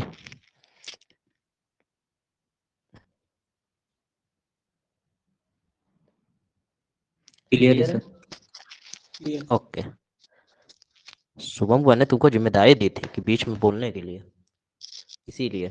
ठीक है, अब क्या है कि देखो इसमें अच्छा क्या है, अगर मेरे पास देखो वैल्यू 4.5 है, अब बताओ मैं 4.5 कहाँ प्लेस करूंगा? यहाँ तो मैं 4.5 को प्लेस कर सकता था ना यहाँ पे, लेकिन क्या यह मैं यहाँ पे इसको कर पाऊंगा वैल्यू को? No sir. Is it possible? नहीं। तो हमेशा जो हमारा जो भी क्लासिफिकेशन का एम होता है कि इंक्लूसिव क्लास को हमें हम किस में कन्वर्ट करते हैं? किस में कन्वर्ट करते हैं? एक्सक्लूसिव। हाँ, तो बचपन में हम लोग क्या करते थे, हम लोग को सिखाया गया था कि हाफ इधर ऐड कर दो, हाफ इधर सब्ट्रैक्ट कर दो। समझ रहे हो? अपर लिमिट में हाफ प्लस करना है, लोअर लिमिट में हाफ माइनस करना है। ओके, तो वही मेथड आप जान लो। ठीक है, हालांकि इसमें कुछ ऐसा नहीं है कि हाफ ही आएगा, कोई भी फैक्टर आ सकता है, बस आप उसको क्या करना है कि कॉन्टिन्यूअस बनाना है, यानी एक्सक्लूसिव क्लास इंटरवल बनाना है। तो क्लासिफिकेशन का पहला तरीका हमने समझा कि इक्वल क्लास विथ होनी चाहिए। दूसरा तरीका बताया क्या कि क्लास इंटरवल हमारा किस तरीके का होना चाहिए? Sir exclusive. एक्सक्लूसिव होना चाहिए, और अगर एक्सक्लूसिव नहीं होगा तो हम इसको एक्सक्लूसिव बनाएंगे। ठीक है, कि सर अगर इसमें 0.5 4.7 रहता तो 0.3 ऐड कर देंगे, ऐसा टाइप का। ऐसा कुछ नहीं है। ये जनरली क्या होता है ना कि ये जो upper limit of this class and lower limit of this class, इनके जो गैप्स होते हैं इसका बाई 2 कर देते हैं हम। ओके, जैसे ये 1 आएगा 1/2, ये फैक्टर है। अगर यहाँ पे 6 होता, ओके, तो क्या करते, 6 माइनस 4/2 इज इक्वल टू आपका क्या जाएगा 1। अब 1 इसमें ऐड करना, 1 इसमें सब्ट्रैक्ट करना है। समझा मेरी बात? अगर 4 में 1 ऐड करेंगे तो क्या होगा? 5 आएगी, और 6 में 1 सब्ट्रैक्ट करेंगे तो क्या आएगा? 5 आएगा। सीरीज हमारी क्या हो जाएगी, एक्सक्लूसिव हो जाएगी। क्लियर। हालांकि ये चीजें नहीं आएंगे कभी ना, इतना तो नहीं आने वाला जेआरएफ में, तुम मान के चलो इतना इस तरह के क्लासिफिकेशन नहीं आने वाला, लेकिन स्टैटिस्टिक पढ़ रहे हैं तो हम लोग आराम से पढ़ेंगे। ठीक है, जितनी बातें समझ में आई ठीक है, नहीं समझ में आई तो भी ठीक है। ओके, इतनी चीजें जाने, यस कम से कम एक्सक्लूसिव इंक्लूसिव जानना है। ये चीजें तुमको चेंज करने के लिए नहीं आएगा, आएगा तो न्यूमेरिकल वो सीजन चला गया, सेमेस्टर पास हो गए हम लोग। ठीक है, अब इसके बाद क्या है कि हमने क्या कर लिया कि क्लास विथ इक्वल होने चाहिए, क्लासेस एक्सक्लूसिव होने चाहिए। ठीक है, और एक वर्ड होता है कुमुलेटिव फ्रीक्वेंसी।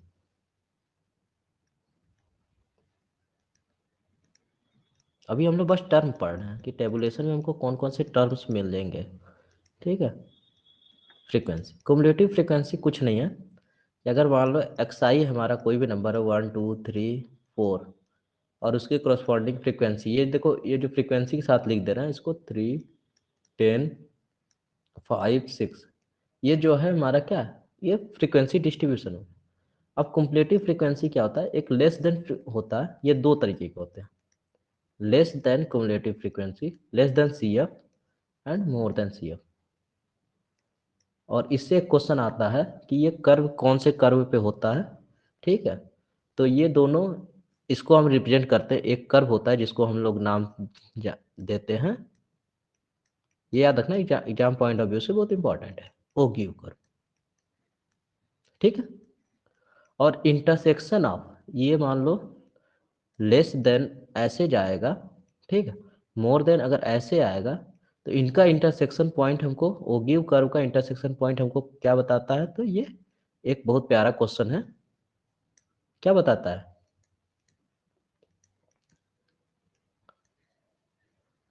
पढ़ के बता दो। ओगिव मीडियन। कर्व का हाँ, so intersection point of ogive curve या ogive curve represent about which mode of central tendency. अभी सेंट्रल टेंडेंसी कल स्टार्ट करेंगे तो बताएंगे आराम से। तो ये मीडियन करता है। ठीक, तो जब लेस देन ओगिव की बात होती है तो सिंपल सी बात है, देखो 3 यहाँ पे लिख देना, इस 3 को इससे ऐड कर दो, 10 से ऐड कर दोगे तो कितना आ जाएगा 13, इस 13 को इससे ऐड कर दो, 5 ऐड कर दो कितना आ जाएगा 18, इस 8 को इधर ऐड कर दो तो ये कितना आ जाएगा 24, और देखोगे इसका सम भी करोगे तो 24 ही आएगा। ओके, तो ये जो है तुम्हारा लेस देन है, लेस देन टाइप है। अभी बताएंगे जब मीडियन पढ़ाएंगे तब बताएंगे, अभी के लिए जानकारी के लिए। और अगर मोर देन की बात कर देंगे, मोर देन सी एफ की बात करते हैं, तो इसमें कुछ नहीं करना, नीचे से स्टार्ट करना है। जैसे 6 है, 6 को ऐसे लिख दिया, 6 में अब 5 ऐड करते हैं 11 आएगा, 11 में अब 10 ऐड करते हैं तो ये कितना आ जाएगा 21 आएगा, 21 में अब 3 ऐड करेंगे तो ये 24 आएगा। क्लियर है, ये मोर देन होता है। ठीक है, तो जनरली हम लेस देन का इस्तेमाल करेंगे, ये होता है क्युमुलेटिव फ्रीक्वेंसी। ठीक, इतनी चीजें पचा पाए कि नहीं, यस। सब सबके लिए पूछ रहे हैं।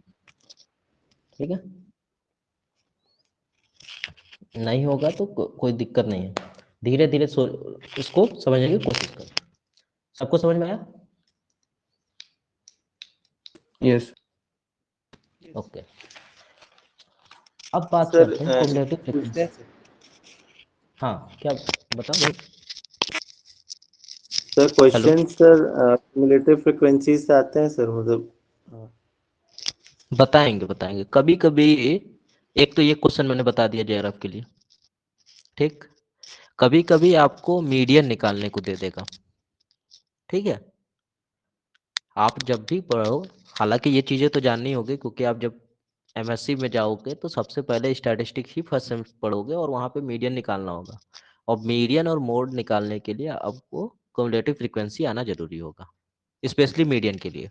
ठीक है, कल हम लोग सेंट्रल टेंडेंसी स्टार्ट करेंगे तब हम बताएंगे कि इसका यूज कहाँ पे है। अभी बस जनरल डेफिनेशन याद रखो कि आखिर कोई टर्म बोल दे कि फ्रीक्वेंसी डिस्ट्रीब्यूशन क्या है। ठीक है, एक्सक्लूसिव क्लास इंटरवल क्या है, क्लास विथ क्या है, क्लास इंटरवल क्या है, तो कुछ है ये चीज़ें मालूम होनी चाहिए। ठीक, एक होती है क्लास लिमिट। ठीक है, तो क्लास लिमिट क्या होती है? Limit is nothing but upper limit plus lower limit by two, mid by upper and lower limit, ये क्लास लिमिट हो जाती है हमारी। ओके, तो ये सारी चीजें हम अभी क्लासिफिकेशन पढ़ रहे थे। याद रखना कि जितना कम क्लास इंटरवल होगा, ये जो क्लास विथ है जितना कम होगा, उतना लार्जर नंबर ऑफ क्लासेस बनेंगे। जैसे जैसे अगर हम क्लास विथ कम करेंगे उतना ज़्यादा नंबर ऑफ क्लास बनेंगे। जैसे यहाँ पे 1 2 3 3 क्लास है, अगर इस क्लास विथ को कम कर देंगे तो और नंबर ऑफ क्लास बनेंगे, और जितना नंबर ऑफ क्लास बनेगा उतना ज़्यादा एक्यूरेसी आती है। लेकिन ये भी नहीं है कि तुमको बहुत ज़्यादा एक्यूरेसी लानी है, तो तुमसे पूछेगा कि ऑप्टिमम नंबर ऑफ क्लासेस कितनी होनी चाहिए। अगर क्लासिफिकेशन कर रहे हैं तो नंबर ऑफ क्लासेस कितनी होनी चाहिए, ये भी अच्छा क्वेश्चन है। नंबर ऑफ क्लासेस तो जनरली जो होता है हमारा 5 to 15, इससे ज़्यादा नहीं होना चाहिए। अगर बड़े डाटा है तो ज़्यादा से ज़्यादा 10 तक ले जाओ, क्लास विथ बड़े कर दो। छोटा डाटा है तो क्लास विथ कम करो, लेकिन 5 से 10 के बीच में रखोगे तो सही है। एक होता है open and class. Open and class, open and class और का मतलब कोई बताएगा मुझे? ओपन एंड क्लास क्या होता है?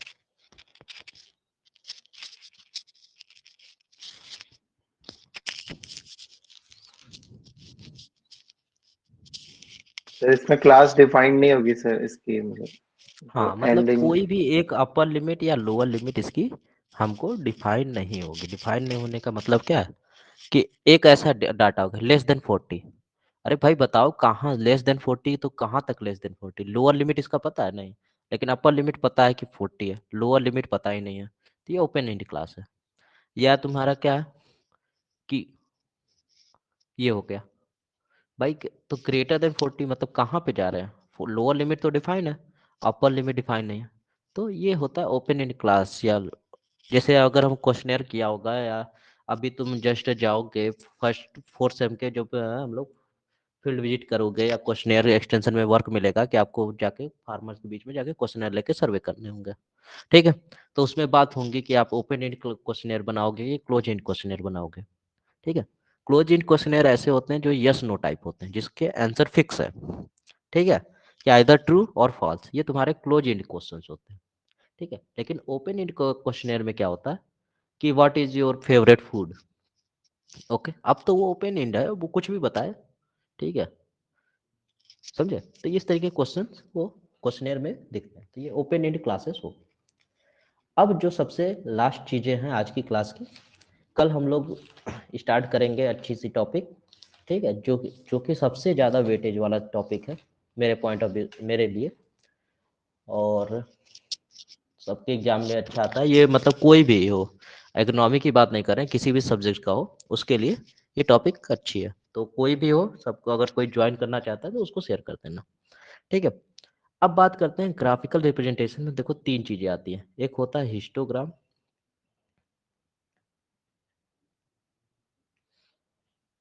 पॉलीगॉन कर्व,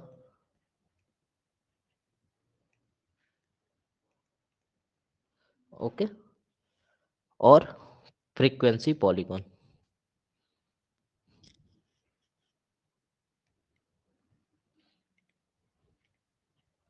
ये पॉलीगॉन कर लेते हैं simple.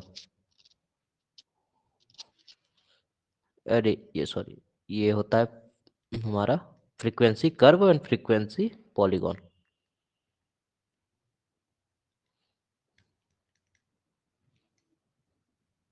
Frequency curve and frequency polygon, कोई बताना चाहेगा ये क्या होता है?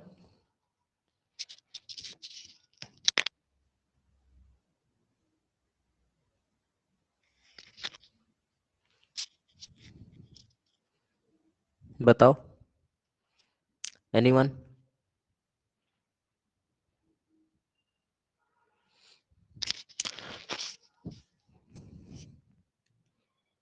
नहीं आता वो भी बता दो।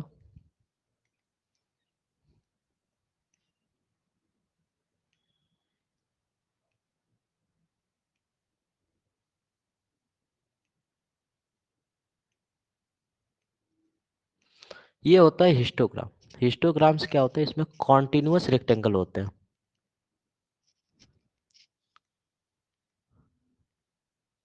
रेक्टेंगल होता है मीन्स क्या है कि इसमें जो लाइंस होती है इसमें कोई गैप नहीं होता, नो गैप।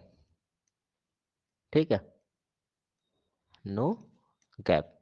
जबकि बार डायग्राम के बीच में क्या हो सकता है, गैप हो सकते हैं। अगर ये है इस तरीके का, ये है हमारा बार डायग्राम है, ये हिस्टोग्राम नहीं है। हिस्टोग्राम में गैप तभी आएगा अगर कोई एक्स की वैल्यू या वाई की वैल्यू 0 होगी। ठीक, तो हिस्टोग्राम्स क्या, कॉन्टिन्यूअस रिप्रेजेंटेशन ऑफ डाटा। और याद रखना कि ये जो बार होता है यहाँ पे एक्स आई होती है, और ये किसको, वाई एक्सिस किसको रिप्रेजेंट करती है, ये क्वेश्चन पूछा गया एक बार, फ्रीक्वेंसी को। ठीक है, जो एक्स है, एक्सिस है, ये तुम्हारे वेरिएबल को डिपेंड करती है, और वाई एक्सिस तुम्हारी क्या है, फ्रीक्वेंसी को रिप्रेजेंट करती है for equal class interval. Equal class interval, एक एक वर्ड का देखो अब मतलब समझ में आएगा कि अगर इक्वल क्लास इंटरवल में हिस्टोग्राम की जो एक्स एक्सिस है वो क्या रिप्रेजेंट करती है, किसके अगेंस्ट होती है, फ्रीक्वेंसी के। और अगर यही हमारा अनइक्वल क्लास इंटरवल है, इंटरवल है, तो ये किसके अगेंस्ट हो जाती है, फ्रीक्वेंसी, फ्रीक्वेंसी डेंसिटी। ओके, ये दो चीजें याद रखना। इतनी बात क्लियर है? हेलो, सर एक बार यस और सर। बता दीजिए फ्रीक्वेंसी। देखो कि जनरली अगर इक्वल क्लास इंटरवल होता है तो जो एक्स एक्सिस के करस्पॉन्डिंग जो भी वेरिएबल है वो, ये जो हाइट है किसको रिप्रेजेंट करता है, फिर ये रिप्रेजेंट करता है उसके फ्रीक्वेंसी को। ठीक, अगर इक्वल क्लास इंटरवल है तो, ठीक, फ्रीक्वेंसी ठीक मतलब है। ये। ठीक, और अगर यही अनइक्वल है तो अनइक्वल को क्या करते हैं हम, फ्रीक्वेंसी को उसके क्लास इंटरवल से डिवाइड कर देते हैं, तो ये क्या हो जाता है, इक्वल हो जाता है। इसी को फ्रीक्वेंसी डेंसिटी कहते हैं। ठीक है, बस ये वर्ड याद रखना, एग्जाम में बस यही पूछता है कि in case of unequal class interval histograms is, मतलब abscissa of histograms is against frequency और फ्रीक्वेंसी डेंसिटी, और कुछ भी दे देगा तो फ्रीक्वेंसी डेंसिटी। ठीक, बस याद रखना ये होता है फ्रीक्वेंसी और एब्सिसा मतलब एक्स एक्सिस, यानी कोई वेरिएबल है हमारा। बाकी फ्रीक्वेंसी कर्व और फ्रीक्वेंसी पॉलीगॉन देख लो आराम से। ये हमारा एक हिस्टोग्राम है, देखो हम बना के दिखा, चलो एक एग्जांपल ले लेते हैं फिर बना के दिखाते हैं और फिर क्लास आज की यहीं पे खत्म करते हैं। ठीक है, जैसे कि 0 से 5, 5 से 10, 10 से 15, ये हमारा क्या, इक्वल क्लास इंटरवल, इसके करस्पॉन्डिंग फ्रीक्वेंसी 4 टू 5। अब हमने क्या किया, यहाँ पे लिया एक्स एक्सिस, ये 0, ये 5, ये 10, ये 15। अब इसके करस्पॉन्डिंग फ्रीक्वेंसी 1, 2, 3, 4 और ये 5। ये हो गया फ्रीक्वेंसी और ये हो गया एक्स। ठीक, अब क्या है कि इसकी लोअर लिमिट, ये अपर लिमिट। अब यहाँ पे अगर क्लास लिमिट एक्स आई निकालना होता तो इन दोनों को जोड़ के बाई 2 कर देते हैं, इसको मिड वैल्यू कहते हैं। तो 2.5, अब ये क्या है, इसमें इसका करोगे तो 7.5, इसका करोगे तो 12.5। इसका कोई मतलब नहीं, लेकिन मैंने निकाल के बता दिया, यही क्लास लिमिट है या मिड वैल्यू है। ओके, अब ये है हिस्टोग्राम हमको बनाना है। पहला कहाँ तक जा रहा है, 4 तक जा रहा है, 4 लाके यहाँ पे रख दिया। ठीक, इसके बाद हमारा क्या है, 10 कहाँ तक जा रहा है, 2 तक जा रहा है। ये देखो कॉन्टिन्यूस बनेगा, कभी भी ये इसके बीच में गैप नहीं आएंगी। और 10 कहाँ तक जा रहा है, 5 तक जा रहा है हमारा। तो ये हमने एक हिस्टोग्राम बना दिया। ठीक, अब अनइक्वल का एग्जांपल देखो एक।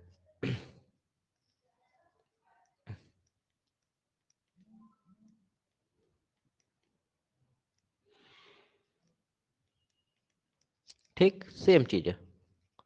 यहाँ पे 4 2 5 कर लेते हैं। अब यहाँ पे इसका क्लास इंटरवल कितना है? 5 है। ठीक, यहाँ पे इसका क्लास इंटरवल क्या है? 4 है। और यहाँ पे इसका क्लास इंटरवल कितनी है? 6 है।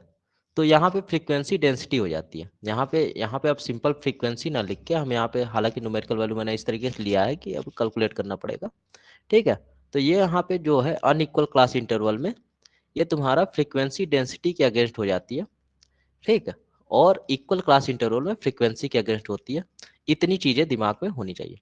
जनरली कभी भी अनइक्वल का केस तुम्हारे लिए कभी नहीं आने वाला, आएगा तो इक्वल का आएगा। अब इसी कर्व में हम समझते हैं जो बात हम बताने वाले थे इस कर्व से, कि पॉलीगॉन कर्व क्या होता है।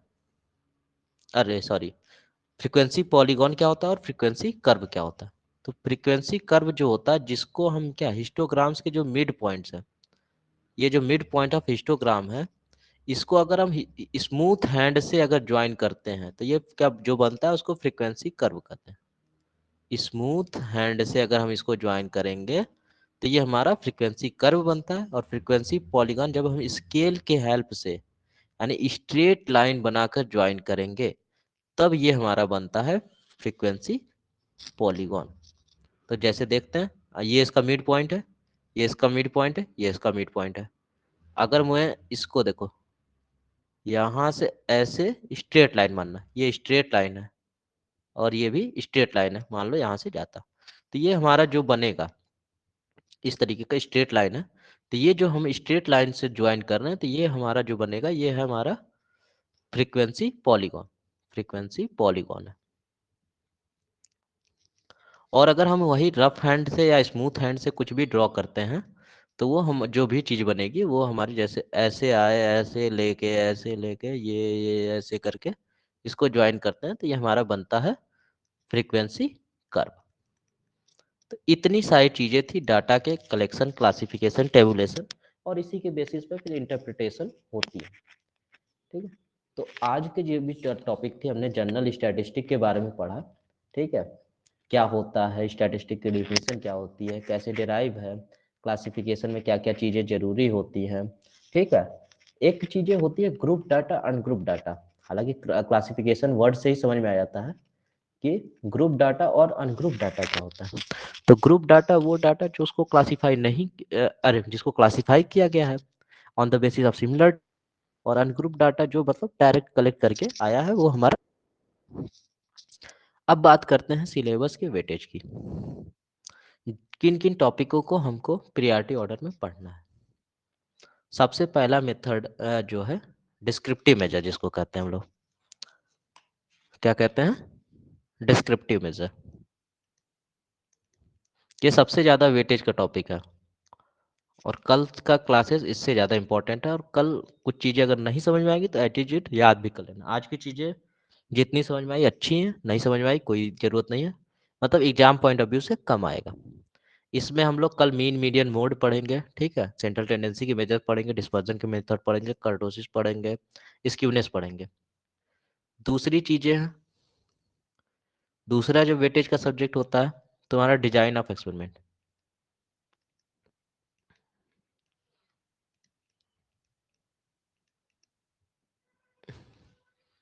तीसरा जो है हमारा कोरिलेशन रिग्रेशन।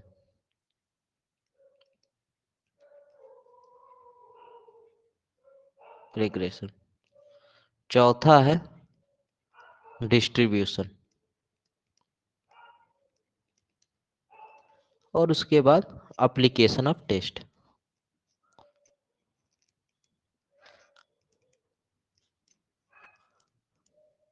इतनी चीजें हमको पढ़नी है। इसके बाद छठा है रेस्ट। छठे में कुछ भी पढ़ो चाहे ना पढ़ो, लेकिन एटलीस्ट इतनी चीजें आपको पढ़नी है। क्लियर है सबको? यस। ओके, चलो। तो फिर आज के लिए कोई किसी को कुछ फीडबैक देना है या कुछ नहीं समझ में आया सर या ये जो कुछ? सिलेबस है ये बस हम लोग के लिए है या जितने भी टॉपिक्स हैं सबके उन लिए, सब के लिए, अगर मतलब जो स्टेप्स सबके लिए, मतलब। अच्छा। सबके लिए, सबके लिए। हर एग्जाम में इसी से क्वेश्चन ही आते हैं। Okay. Okay. Then bye. Okay, कोई दिक्कत होगी तो ग्रुप में हमसे पूछ लेना। Thank you so bye. Much sir. Okay bye.